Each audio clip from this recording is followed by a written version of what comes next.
अभी अभी बंगाल के कूच बिहार से भी एक तस्वीर सामने आई जहां पर बस में तोड़फोड़ हुई है। बस का आगे का शीशा टूटा हुआ नजर आ रहा है। पुलिस वाले बस का वीडियो बनाते हुए नजर आ रहे हैं। अब ऐसी तस्वीरें देखिए चिंता पैदा करती हैं, और ये इसलिए चिंता पैदा करती हैं क्योंकि ये सार्वजनिक संपत्ति है।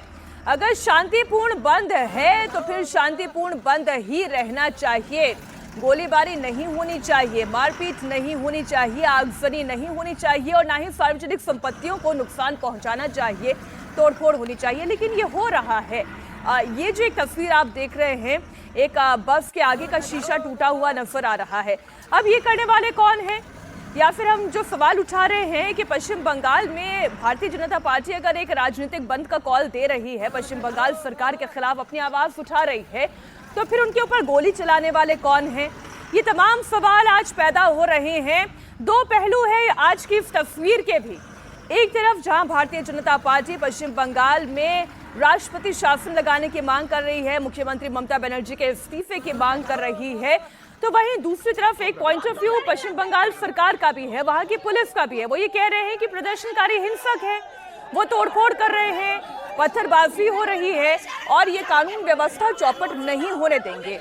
पश्चिम बंगाल के मालदा से भी एक तस्वीर आई। बीजेपी कार्यकर्ता सड़क पर उतरे हैं। मालदा में पुलिस से बीजेपी कार्यकर्ताओं की झड़प हुई, जिसके बाद पुलिस ने बीजेपी कार्यकर्ताओं को हिरासत में ले लिया है। ये तस्वीरें इस वक्त आप देख रहे हैं। महिला पुलिसकर्मी इस तस्वीर में आपको दिखाई दे रही है, क्योंकि महिला बीजेपी कार्यकर्ता है जिन्हें हिरासत में लिया गया है।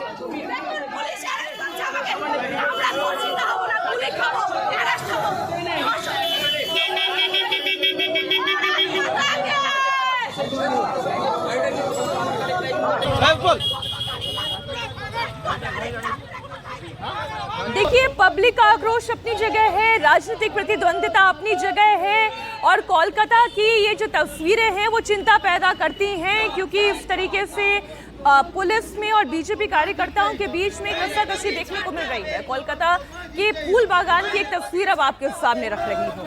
कोलकाता के फूल बागान में बीजेपी कार्यकर्ता सड़कों पर उतरे हैं, बीच सड़क पर बैठ गए हैं और ट्रैफिक को रोक दिया गया है।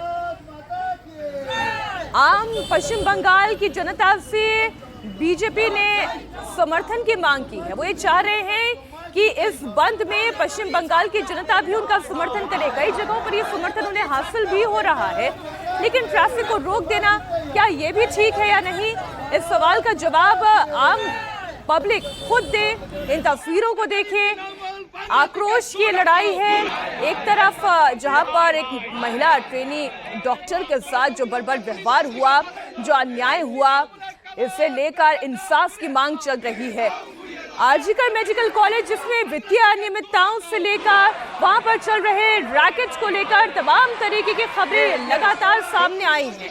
तो सवाल तो ये पैदा हो रहा है कि आखिर स्वास्थ्य मंत्रालय जिनके पास है वो तो खुद पश्चिम बंगाल के मुख्यमंत्री ही हैं, स्वास्थ्य मंत्री की जिम्मेदारी भी उनके पास है, पश्चिम बंगाल की चीफ मिनिस्टर तो वो है ही।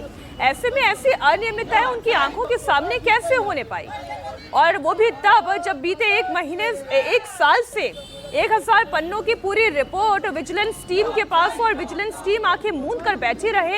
ये सवाल बड़े जायज है और बड़े ही लीगल सवाल हैं। लेकिन आज जो इस वक्त पश्चिम बंगाल की सड़कों पर आप देख रहे हैं कि क्या वाकई में पश्चिम बंगाल में राष्ट्रपति शासन मात्र लग जाने से क्या शांति स्थापित हो जाएगी? क्या कानून व्यवस्था स्थिर हो जाएगी? एक बार फिर से पश्चिम बंगाल चुनावों में जाएगा, और ये भी संभव है कि फिर से ममता बनर्जी जीत कर आ जाएं।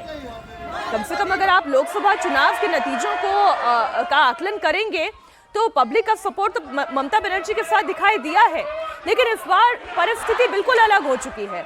इस बार आम पब्लिक बड़ी आक्रोशित दिखाई दे रही है ममता बनर्जी के खिलाफ। अपनी नाराजगी कल जिस तरीके से छात्रों ने दिखाई थी वो एक तस्वीर थी, और आज ये एक राजनीतिक तस्वीर है।